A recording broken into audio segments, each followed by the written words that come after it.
जय हिंद साथियों। तो आज हम लोग देखेंगे क्लास 10th का यूरोप में राष्ट्रवाद, उसका ऑब्जेक्टिव। तो ऑब्जेक्टिव है जो VVI आपके एग्ज़ाम के लिए रहेगा और इसमें से लगभग क्वेश्चन जो आपके बिहार बोर्ड में पूछा वो है, और प्लस में क्या है वैसे क्वेश्चन है जो मुझे VVI लगा उसका सबका बना हुआ है। और आप लोग इसको एक बार तैयार कर लीजिएगा, तो आई होप आपको अच्छा रिजल्ट इसमें ऑब्जेक्टिव आने की संभावना रहेगा। चलिए, जैसा कि आप लोग चैप्टर को पढ़े होंगे तो यहाँ सिर्फ ऑब्जेक्टिव क्वेश्चन है, ध्यान दीजिएगा और आप भी अपने आप को पहले सही टिक आउट करके और उसके बाद आंसर को देखिएगा। कह रहा है गैरिबाल्डी पेशे से क्या था, पेशे से क्या था, यहाँ पर सटा हो उसको टाइपिंग की वजह से। गैरिबाल्डी पेशे से क्या था, तो गैरिबाल्डी पेशे से क्या था, तो आपको पता होना चाहिए गैरिबाल्डी पेशे से क्या था, नाविक था। चलिए, दिखने में प्रॉब्लम हो रहा होगा, मैं थोड़ा सा इसको बड़ा कर लेता हूँ।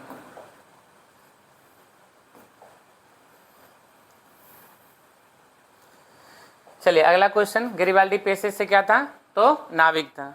अगला क्वेश्चन देखते हैं। अगला कह रहा है कि फ्रांस में किस शासक वंश की स्थापना वियना कांग्रेस के द्वारा की गई थी। तो किस शासन वंश का था, बुर्बो वंश का। किसका क्या गया था, बुर्बो वंश का। फ्रांस में किस शासक वंश की स्थापना वियना कांग्रेस के द्वारा की गई था, बुर्बो वंश का। अगला क्वेश्चन देखते हैं। अगला क्वेश्चन है कि सन 1870 में फ्रांस और प्रसा के बीच युद्ध कहाँ हुआ था। फ्रांस और प्रसा के बीच युद्ध कहाँ हुआ था, सेडेवा में, फ्रैंकफर्ट में, साइमन में, सेडान में। तो कहाँ हुआ था, तो इस चीज़ को याद रखिएगा, सेडेवा में, सेडान में हुआ था। कहाँ हुआ था, सेडान में। अगला क्वेश्चन कह रहा है किस युद्ध के बाद जर्मनी का एकीकरण पूरा हुआ था। आप लोग पढ़े हुएगा तो इसको ध्यान दें, किस युद्ध के बाद जर्मनी का एकीकरण पूरा हुआ था। क्रीमिया का युद्ध, या फिर क्या कहते हैं, सोडोवा का युद्ध, प्रसा का युद्ध और सेडान का युद्ध। तो किस युद्ध के बाद जर्मनी का एकीकरण था, क्या, सेडोवा, क्रीमिया या फिर सेडान। तो इसका आंसर क्या होगा, तो इसका आंसर होगा प्रसा के डेनमार्क के युद्ध के बाद।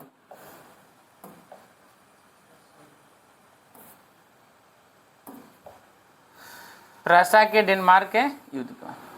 अगला क्वेश्चन, अगला क्वेश्चन है कि टीपू सुल्तान शासक थे, कहाँ के शासक थे, मैसूर का, शिमला का या कश्मीर का। क्या हो रहा, कुछ हो रहा है। चलिए, क्वेश्चन है कि किस युद्ध के बाद जर्मनी का एकीकरण हुआ था। किस युद्ध के बाद जर्मनी का एकीकरण हुआ था, तो यहाँ क्रीमिया का युद्ध, सेडोवा का युद्ध, प्रसा का डेनमार्क युद्ध या सेडान का युद्ध। तो इसका उत्तर क्या हो गया, तो इसका उत्तर होगा आपका सेडान का युद्ध। क्या होगा, सेडान का युद्ध। ठीक है। अगला क्वेश्चन, अगला क्वेश्चन देखते हैं। अगला क्वेश्चन है कि टीपू सुल्तान शासक था, कहाँ का शासक था, तो मैसूर का, शिमला का, कश्मीर का, इनमें से कोई नहीं। तो यार ये देखिए 2019 में पूछा हुआ क्वेश्चन है। तो टीपू सुल्तान जो शासक था वो मैसूर का था। कहाँ का था, मैसूर का। अगला क्वेश्चन देखते हैं। अगला क्वेश्चन देखिए 2025 का, वो सारी क्वेश्चन है जो इस साल आपको किसी न किसी साल में पूछा हुआ है। कह रहा है यंग यूरोप का संस्थापक कौन था। यंग यूरोप का संस्थापक कौन था, Mazzini, Garibaldi, Victor Emmanuel, Mussolini. Young Europe का तो कौन था, तो मैजनी। कौन था इसमें, मैजनी। यंग यूरोप का संस्थापक कौन था, मैजनी। अगला क्वेश्चन है कि यूरोप का मरीज किसे कहा जाता है, तुर्की को, इटली को, इंग्लैंड को, फ्रांस को। यूरोप का मरीज किसे कहा जाता है, तो तुर्की को। किसको कहा जाता है, तुर्की को। अगला क्वेश्चन 2019 में क्वेश्चन पूछा हुआ है, वैसा ही क्वेश्चन को कलेक्ट किया गया है जो आपके एग्जाम में कभी कभी न कभी पूछा गया है, यह बोर्ड मॉडल क्वेश्चन है। अगला क्वेश्चन देखिए, यूरोप वासियों के लिए किस देश का साहित्य एवं विज्ञान प्रेरणा का स्रोत। यूरोप वासियों के लिए किस देश का साहित्य एवं विज्ञान प्रेरणा का स्रोत रहा है, जर्मनी का, तुर्की का, यूनान का, इंग्लैंड का। तो इसका जो आंसर हो जाएगा यूनान का। क्या हो जाएगा, यूनान का। बात समझ आ गया। अगला क्वेश्चन, अगला देखिए 2018 में क्वेश्चन पूछा, बोर्ड मॉडल क्वेश्चन है। कह रहा है कि नेपोलियन संहिता किस वर्ष लागू हुई थी। 1789 में, 1801 में, 1791 में, 1804 में। तो इसका आंसर हो जाए 1804 में। ध्यान रखें, वो पूरा वैसा ही क्वेश्चन को मैं कलेक्ट करके लाया हूँ जो आपके एग्जाम में पूछा हुआ और आने की संभावना होगा। ढंग से याद कर लिए, इसका PDF भी मैं आपको डलवा दूंगा। ठीक है। अगला क्वेश्चन देखें। अगला क्वेश्चन है 1830 की क्रांति के बाद फ्रांस में किस प्रकार का शासन स्थापित हुआ था। 1830 की क्रांति के बाद फ्रांस में किस प्रकार का शासन स्थापित हुआ, संघीय शासन व्यवस्था, संवैधानिक राजतंत्र, निरंकुश राजतंत्र या गणराज्य। इसका आंसर क्या हो जाएगा, तो संघीय शासन व्यवस्था। चलिए क्वेश्चन है कि 1830 की क्रांति के बाद फ्रांस में किस प्रकार का शासन स्थापित हुआ था? संघीय शासन व्यवस्था, संवैधानिक राजतंत्र, निरंकुश राजतंत्र या गणराज्य? तो इसका आपको आंसर याद होगा, क्या होगा? तो संवैधानिक राजतंत्र। संवैधानिक हो गया था क्योंकि इससे पहले निरंकुश राजतंत्र था, तो उसको हटा करके, और चूंकि इसमें क्रांति हुई उसके बाद आ गया था संवैधानिक। अगला क्वेश्चन देखिए, करा इटली के एकीकरण में निम्न में से किसका संबंध नहीं है? बिस्मार्क का, मेजनी का, काबूर का, गैरीबाल्डी का। तो आपको पता होना चाहिए ये मेजनी, काउंट काबूर और गैरीबाल्डी ये सब इटली से संबंधित है। और ये मेजनी जो है ये आपका क्या था? मेजनी जो था जर्मनी से था। तो संबंध किसका नहीं है? तो बिस्मार्क का नहीं है। अगला क्वेश्चन, जर्मनी एवं इटली के एकीकरण के विरुद्ध निम्न में से जर्मनी एवं इटली के एकीकरण के विरुद्ध मतलब जो उनके साथ में नहीं था, कौन था? विरुद्ध निम्न में से कौन था, मतलब उनके विपक्ष में कौन था? इंग्लैंड था, रूस था, प्रूसिया था? इसका आंसर हो जाएगा ऑस्ट्रिया। क्या हो जाएगा? ऑस्ट्रिया, क्योंकि यही बीच में क्या करके इसको दिक्कत कर रहा था। अगला क्वेश्चन, करा हिगेल कौन था? बोर्ड मॉडल है 2021 में पूछा हुआ है। जर्मन चांसलर था, राजनीतिक था, दार्शनिक था? इनमें से कोई नहीं था। आपको याद होना चाहिए हिगेल था, एक दार्शनिक था। क्या था? एक दार्शनिक था। ठीक है, अगला क्वेश्चन देखते हैं। नेक्स्ट क्वेश्चन है कि फ्रैंकफर्ट की संधि पर हस्ताक्षर कब हुआ था? 1864 में, 1866 में, 1870 में, 1871 में? तो इसका आंसर हो जाएगा 1871 में। ठीक है, किस पर? फ्रैंकफर्ट पर संधि। VVI क्वेश्चन है, देखिए दो बार पूछा, 21 में और 26, आप लोग का एग्जाम 27 में हो तो 27 में पूछने की संभावना रहेगी। नेक्स्ट क्वेश्चन है कि सेडान का युद्ध कब हुआ था? 2021 में पूछा, बोर्ड मॉडल क्वेश्चन है। 1871 में, 1870 में, 1848 में, 1815 में? तो सेडान का जो युद्ध हुआ था आपको ध्यान होना चाहिए 1870 में। ठीक है, अगला क्वेश्चन है, देखिएगा कि जर्मनी के एकीकरण का प्रमुख, यहाँ पर प्रमुख हो जाएगा, वास्तुकार कौन था जर्मनी का? याद रखिए, तो मेजनी, गैरीबाल्डी, लेनिन, बिस्मार्क। तो मेजनी का जो था वो आपको बिस्मार्क था, क्योंकि इनका ही महत्वपूर्ण भूमिका था। किसका? बिस्मार्क का। मेजनी के एकीकरण का वास्तुकार किसका था? बिस्मार्क का। नेक्स्ट क्वेश्चन देखिए कि 1871 में कौन सी संधि हुई थी? फ्रैंकफर्ट की संधि, पेरिस की संधि, वियना कांग्रेस की? इनमें से कोई नहीं। तो इसका आंसर क्या हो जाएगा? फ्रैंकफर्ट की संधि। क्या होगा? फ्रैंकफर्ट की संधि। क्या? 1871 में। एक क्वेश्चन इसी आधार पर पीछे भी था। चलिए अगला क्वेश्चन है कि जर्मनी के एकीकरण के लिए कौन उत्तरदायी था? जर्मनी के एकीकरण के याद रखें, काउंट काबूर, बिस्मार्क, गैरीबाल्डी, मेजनी। आपको पता होना चाहिए तीनों जो था इटली के लिए था। इसका क्या हो जाएगा? बिस्मार्क। जर्मनी के लिए कौन आएगा? बिस्मार्क, क्योंकि जर्मनी का नाम बिस्मार्क से जुड़ा हुआ। अगला क्वेश्चन देखिए, वियना सम्मेलन कब हुआ था? ये क्वेश्चन जो आपको पूछा गया है 2020 में, 2022 में, एनुअल है, एग्जाम में पूछा गया। 1815, 1820, 1818, 1848। तो इसका आंसर हो जाएगा 1815। वियना सम्मेलन कब हुआ था? 1815। चलिए, मोस्ट जितना क्वेश्चन है सब VVI क्वेश्चन आपके एग्जाम में जरूर देखने को मिले, इसलिए इसको रट के जाइएगा। कह रहा है इटली के एकीकरण का मसीहा किसे कहा जाता है? बहुत मोस्ट VVI क्वेश्चन है कि इटली के एकीकरण का जो मसीहा किसके कहा जाता है? तो ये जो है किसको कहा? मेजनी को, गैरीबाल्डी को, काउंट काबूर को? इनमें से सभी होगा, क्योंकि तीनों था। और जर्मनी के लिए बिस्मार्क आपका आएगा, तो इसका आंसर हो जाएगा इनमें से सभी। कोई दिक्कत? अगला क्वेश्चन कह रहा है कि देखिए ये क्वेश्चन देखिए कितना टैग लगा हुआ है। 2017 में है, 20 में है, 22 में है, और भी क्वेश्चन पूछा हुआ है।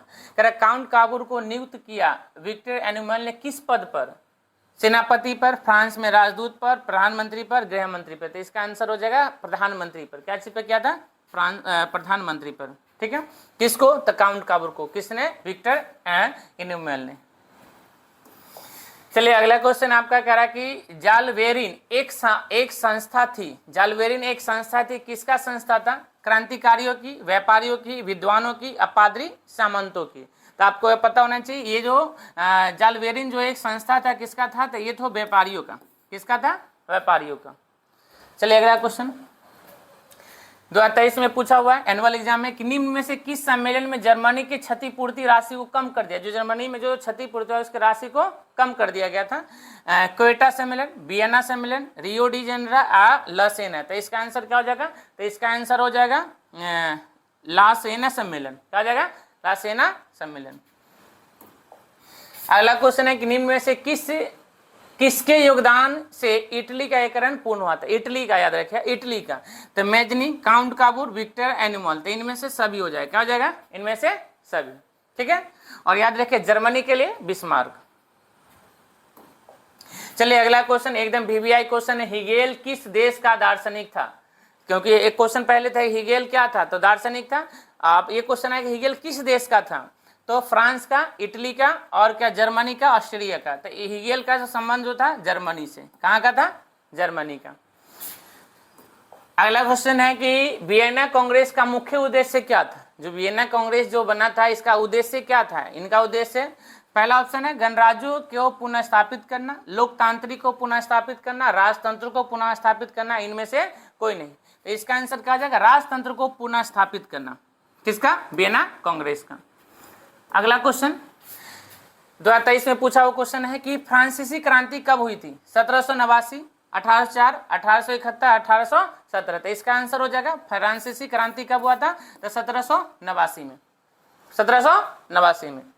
अगला क्वेश्चन देखेंगे। अगला क्वेश्चन कह रहा है कि राष्ट्रीय आंदोलन का केंद्र जिएना विश्वविद्यालय कहाँ स्थित है? इटली, जर्मनी, रूस और ग्रेट ब्रिटेन।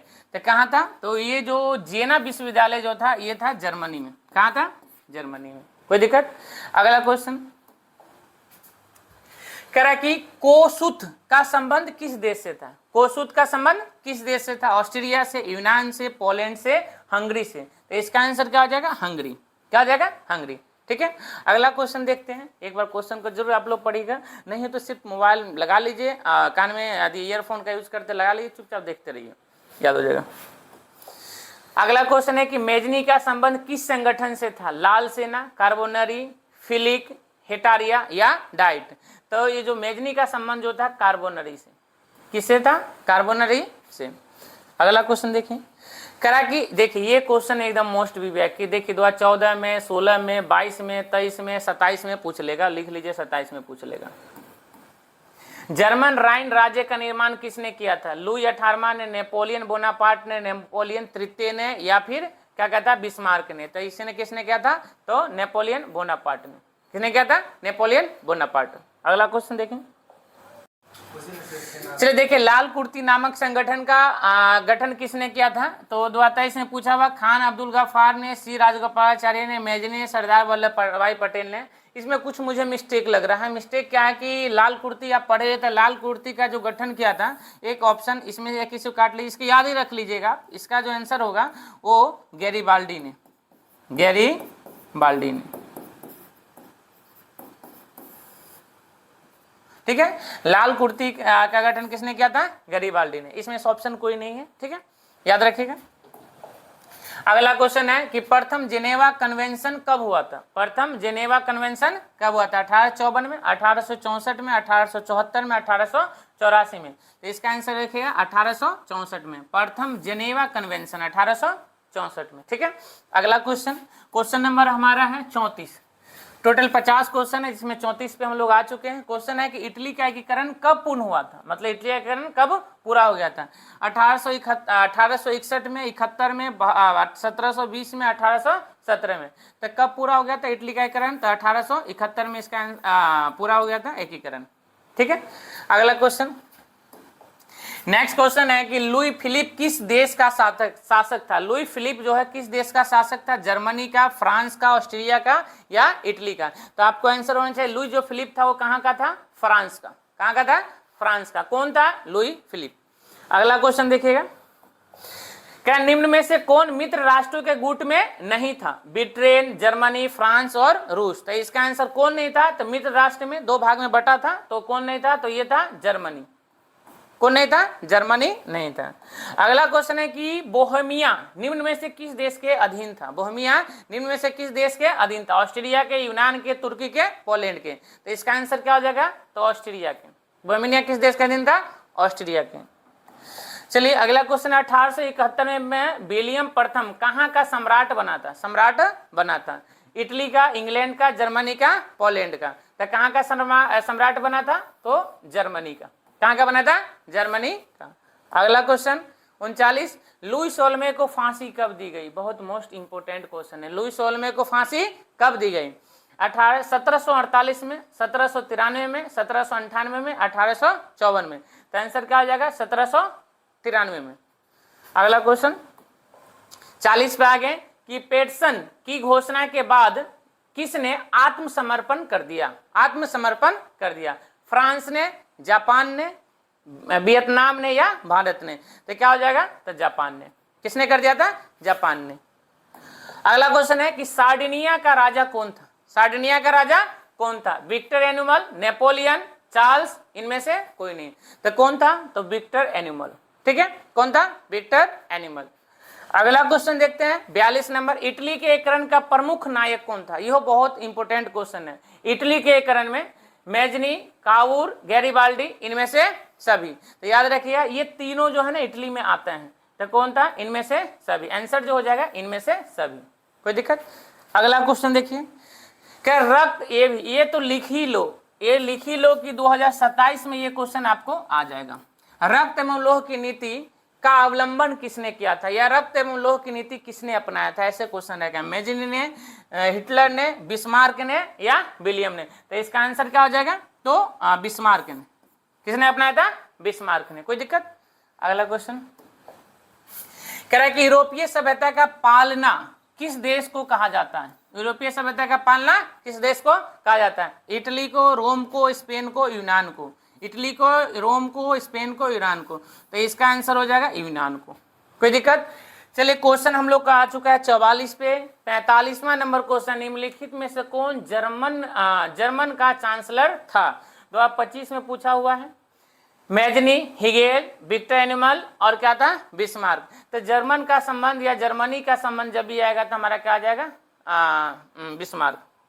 अगला क्वेश्चन है कि नेपल्स की क्रांति कब हुई थी? नेपल्स की क्रांति कब हुई थी? 1789, 1821, 1839, 1917। तो क्या हो जाएगा? 1821। 1821। अगला क्वेश्चन देखिएगा कि सेडान के युद्ध में किसकी पराजय हुई थी? सेडान के युद्ध में किसकी पराजय हुई थी? फ्रांस की, जर्मनी की, ऑस्ट्रिया की, प्रूसिया की? तो याद रखिएगा सेडान के युद्ध में फ्रांस का क्या हुआ था? पराजय हुआ था। 47वां क्वेश्चन है। अगला क्वेश्चन हम लोग का है कि निम्न में से किसने अपने देश में अनिवार्य सेवा लागू किया था? अनिवार्य सेना लागू किया था, मतलब सेना रहना है। जर्मनी, मेटरनिक, बिस्मार्क या लेनिन? तो याद रखें इसका क्या हो जाएगा? बिस्मार्क ने। किसने किया था? बिस्मार्क ने। अगला क्वेश्चन करा कि फ्रांस में किस शासक वंश की पुनः स्थापना वियना कांग्रेस द्वारा की गई थी? फ्रांस में किस शासक वंश की पुनः स्थापना वियना कांग्रेस द्वारा की गई थी? 2025 में क्वेश्चन पूछा हुआ। हैप्सबर्ग ने, रोमानोव ने, स्लाव ने या बुर्बो ने? किसने किया था? तो बुर्बो ने। अगला क्वेश्चन 49 के बाद 50 नंबर हमारा है कि 1853-54 के क्रीमिया युद्ध में कावूर ने किस देश की ओर से युद्ध में सम्मिलित होने की घोषणा किया था? किसने 1853-54 में क्रीमिया के युद्ध में कावूर ने किस देश की ओर से, मतलब किस देश की ओर से वो क्या करेगा, मतलब सम्मिलित होगा, घोषणा किया था? फ्रांस, ऑस्ट्रिया, जर्मनी या फिर पोलैंड? तो इसका याद रखिए फ्रांस से, उन्होंने फ्रांस से घोषणा कर दिया था। और ये क्वेश्चन आपका लास्ट रहा। Thank you. कैसा लगा ये आपको एक बार हमें कमेंट करिएगा, और जल्द ही मैं आपका इसका दूसरा चैप्टर का वीडियो लाऊंगा। इसी तरीके से जितना चैप्टर का सबका वीडियो VVI लाऊंगा। इस चैप्टर का जो भी वीडियो आप क्वेश्चन बनाएगा आप एक बार इसको देखिएगा, और याद रखिएगा कि इसमें से क्वेश्चन आपको 90% है कि क्वेश्चन यहीं से आएगा, क्योंकि क्वेश्चन बहुत सेलेक्ट करके बनाया गया। चलिए जो भी लगे कमेंट करके एक बार हमें ज़रूर बताइएगा, और हो सके तो चैनल को भी शेयर करिएगा। धीरे धीरे हम लोग मिलेंगे। जय हिंद।